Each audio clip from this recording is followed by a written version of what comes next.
Africa Radio, le grand débat avec Francis Laloupeau.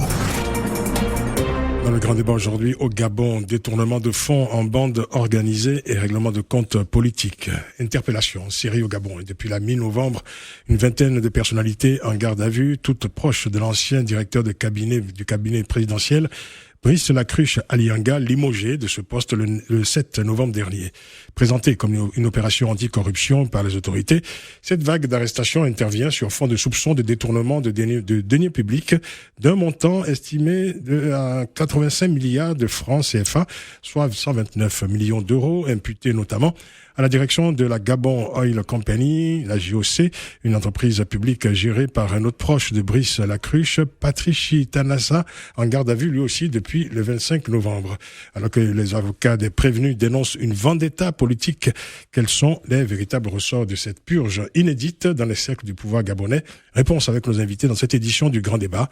L'émission est réalisée par Hugo Vallière. Que nous dit donc cette situation sur le climat qui prévaut actuellement dans les cercles du pouvoir gabonais? Pour en parler, nous accueillons dans cette édition du Grand Débat Joanne Zoué-Eyi. Bonsoir. Bonsoir Francis. Joanne Zoué-Eyi, vous êtes membre du mouvement Trop c'est trop. Nous sommes également en compagnie de Percy Lionel Essono. Bonsoir.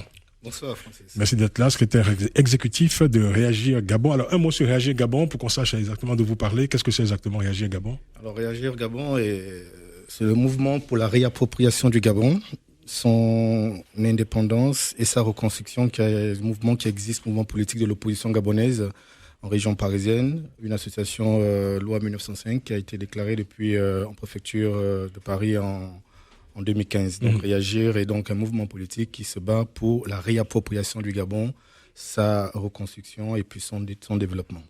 Donc mouvement politique, hein, clairement. Joanne Zoué-Eyi, j'aurais pu vous poser la question, pour Trop c'est trop, c'est plutôt un mouvement citoyen. Tout à fait. Merci de nous inviter, Francis. Donc Joanne Zoué, vous l'avez dit, porte-parole du mouvement Trop c'est trop, mouvement citoyen qui, comme le ballet citoyen, Trop c'est trop, enfin, ça suffit comme ça en Afrique, se lève pour dire, voilà, ras-le-bol, notre continent a besoin d'état de droit, du respect du statut des victimes, et c'est pour ça que nous sommes vent debout aujourd'hui contre toutes les injustices, qu'elles soient au Gabon ou en Afrique en général. J'espère que vous allez nous éclairer en tout cas sur cette vague d'interpellation au Gabon.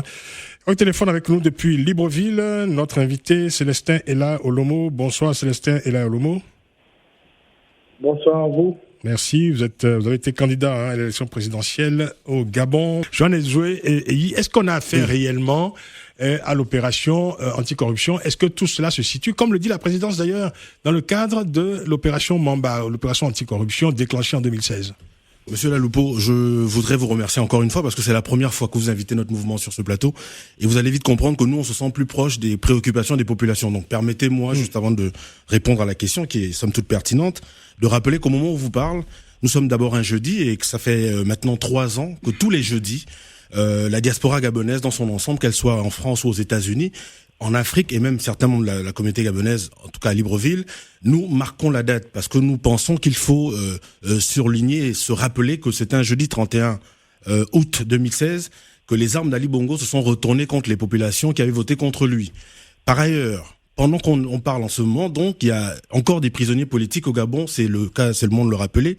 Je pense donc à Bertrand Zibi Abégué, je pense à Landry Amiens Washington, Pascal Oyougou, Crépin Diéké et Patrice Oyiba qui ne sont que Oyabi qui ne sont que des activistes qui avaient essayé d'éveiller les consciences. Je pense effectivement à Privangomo qui est un ingénieur aujourd'hui qui est en prison parce qu'il a lu un discours devant l'ambassade de France.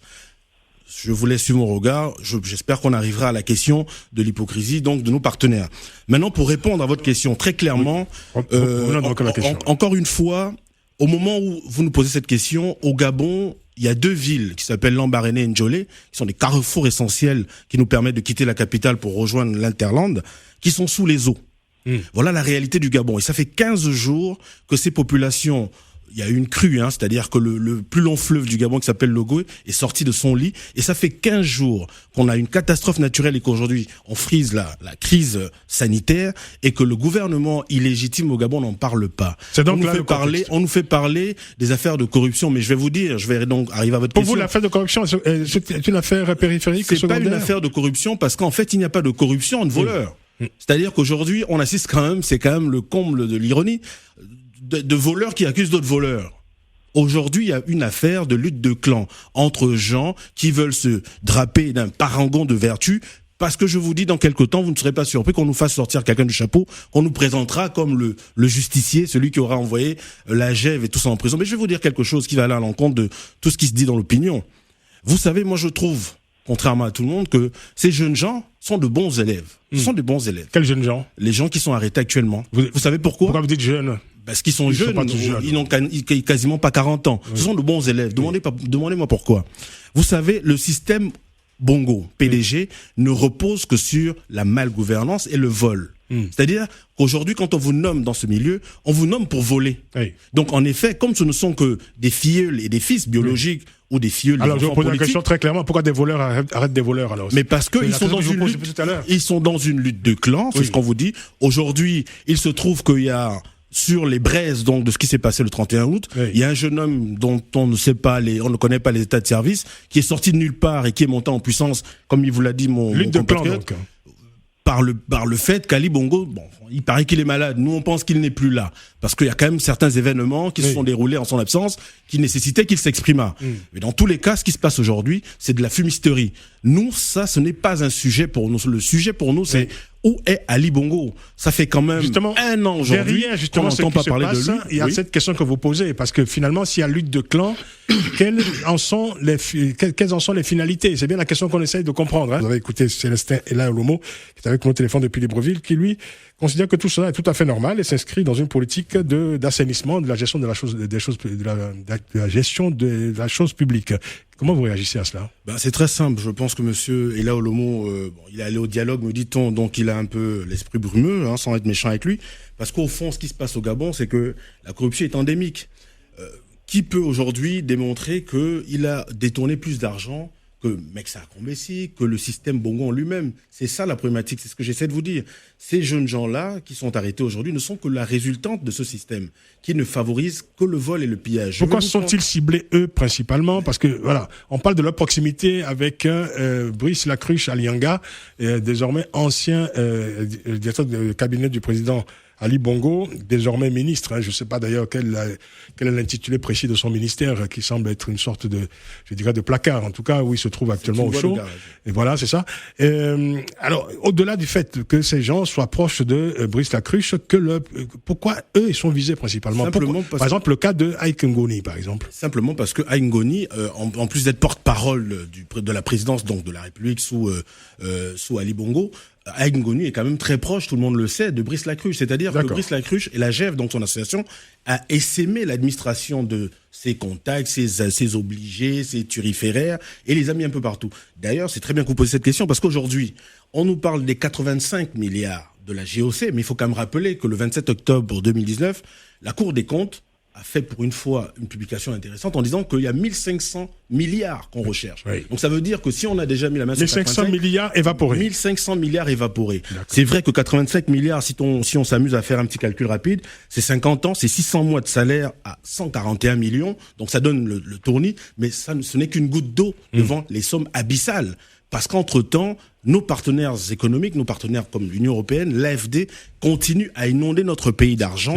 Et on ne comprend pas pourquoi. Parce qu'aujourd'hui, l'AFD, par exemple, on peut vous le prouver, l'Agence française de développement, près de 1 milliard pour des problèmes d'adduction d'eau et de construction d'écoles. 1 milliard d'euros. 1 milliard d'euros. C'est inédit. Nous sommes le seul pays africain à avoir reçu autant d'argent de cette agence. Comme la BAD. La BAD nous a donné quasiment, entre la BAD et la BVMAC et les institutions de Bretton Woods, nous avons quasiment reçu 1500 milliards. Je vous dis, depuis la crise post-électorale, tout cet argent a servi à quoi, à vrai dire? Ça a servi à la corruption. Il fallait acheter quelques opposants qui avaient faim, quelques opposants soi-disant, et on est resté là. Et le pays est bloqué. Le pays n'avance pas. Je vous dis, nous, on se sent proche des populations. Et aujourd'hui, les populations, la misère est encore pire qu'avant. Donc la vraie problématique, c'est pas tout ce qu'on veut nous faire croire. On a compris le jeu. On sait qu'au fond, leur président, j'ai failli dire une bêtise, n'est plus là, n'est plus aux affaires, n'est plus. Donc il y a une lutte de clans qui se passe. On va nous préparer un poulain dans bientôt. Moi je vous dis, j'ai ma petite idée sur la question. D'ailleurs, il a été nommé récemment conseiller du président, mais comme à la suite de tous les autres, sans état de service. C'est-à-dire que le Gabon, c'est un pays incroyable. Nous avons des cadres dans l'administration, nous avons des compétences de partout. elles sont assises à la maison parce qu'elles ont une opinion contraire au système pour favoriser l'émergence d'une caste de fossoyeurs de la République. Parce que moi, je vous le dis, ce qu'ils ont fait, c'est un crime contre l'humanité. Oui. 85 milliards dans un pays sérieux, c'est 4250 maisons créées à 20 millions de francs dans un pays où l'État a viabilisé les terrains. On comprend votre souci, Joanne Zoué. On va faire un tour de table rapide, messieurs. On arrive bientôt à la fin de l'émission. Joanne Zoué, je commence avec vous. On va terminer avec Célestin Larlomo parce qu'il est au téléphone depuis Libreville. Comment tout sera pourrait évoluer dans les prochains jours, dans les prochaines semaines? Ben écoutez, nous, on ne lit pas dans des boules de cristal. Ce qu'on veut juste rappeler, c'est qu'aujourd'hui, dans tout ce qui se passe, le peuple ne gagne absolument rien. Il faut quand même rappeler que la corruption et les détournements de fonds sont devenus un sport national au Gabon. 223 salles de classe devaient être construites parce que nous avons reçu 101 milliards de francs CFA de la part de l'AFD. 223 salles de classe. On n'en a eu aucune. Elles sont toujours recherchées. Et attention, ce qui est terrible, c'est que la salle de classe était donc facturée à 453 millions de francs CFA, soit 690 000 euros la salle de classe. Donc le problème que nous avons... Juste une salle de classe. Juste une salle de classe. Ah bon. Le problème que nous avons, c'est pas forcément avec ces corrompus et ces corrupteurs. On sait qu'il y a des partenaires économiques qui sont conscients de cette situation, mais qui continuent à inonder notre pays d'argent qui n'ira jamais répondre aux besoins et aux attentes des populations qui, elles, pendant ce temps... Ce qui interroge beaucoup sur ce qu'on appelle l'aide au développement. Exactement. Aujourd'hui, en tout cas, l'intervention des bailleurs de fonds. Tous les ministères sont en grève, faut-il le rappeler. Que ce soit les régies financières, que ce soit le ministère de la Santé, les affaires sociales. Je ne parle pas des retraités qui, pour percevoir leur retraite aujourd'hui, c'est la croix et la bannière. Tout simplement parce que un régime illégitime a voulu rester au pouvoir alors qu'il était honni et rejeté par les populations. Nous sommes des citoyens, nous pensons qu'il faut revenir à la réalité. La réalité, c'est qu'il y a eu un vainqueur en 2016. Il faut lui confier le pouvoir comme le peuple lui a demandé et lui a donné, et je pense que la calmie reviendra et on envisagera un avenir plus serein. Merci beaucoup, Joanne Zoué. Et aujourd'hui, on voit l'ONU qui est engagée dans le développement des nations africaines, incite ces États à s'engager dans la lutte contre la corruption à tous les niveaux. C'est pourquoi je demande au Premier ministre d'aller plus loin dans ce qu'il a engagé aujourd'hui comme acte contre l'enrichissement illicite au sommet de l'État. Mais ça va être difficile. Le Premier ministre lui-même est englué dans une affaire de 20 milliards de tournées à l'époque où il était au ministre des hydrocarbures. Ça va être donc difficile de lui demander de se faire harakiri, monsieur Olomo. Soyons un peu sérieux quand on parle du Gabon. Il y a des populations qui souffrent. Quand vous parlez de démocratie au Gabon, alors que vous savez exactement ce qui s'est passé le 31 août 2016, je ne comprends pas la notion de démocratie que vous avez, cher monsieur. La démocratie, c'est respecter l'expression populaire. Et nous savons tous, parce que nous sommes Gabonais, que toute la situation que nous vivons depuis 3 ans, parce qu'on oublie de le dire, vous qui êtes au Gabon, vous qui avez participé au dialogue, on vous laisse l'antenne, dites-nous quelles sont les améliorations que vous avez trouvées au Gabon, vous qui êtes allés au Gabon. Depuis 3 ans, le pays est paralysé. Il n'aura pas le temps de vous répondre, parce que c'est la fin de l'émission. D'un mot, Célestin Larlomo. À 2 tours, monsieur. Nous avons participé à une élection à 2 tours. Ça change quoi? Dialogue politique. Mais ça change quoi? Au Gabon, c'est un problème d'élection ou de nomination du président? C'est un changement considérable dans la vie politique gabonaise. Mais vous, vraiment, vous ne comprenez pas de quoi il s'agit. Au Gabon, s'agit-il du respect du bulletin de vote ou d'une nomination d'un président? Ali Bongo a gagné dans les urnes ou il a été nommé par Madame Boranchou?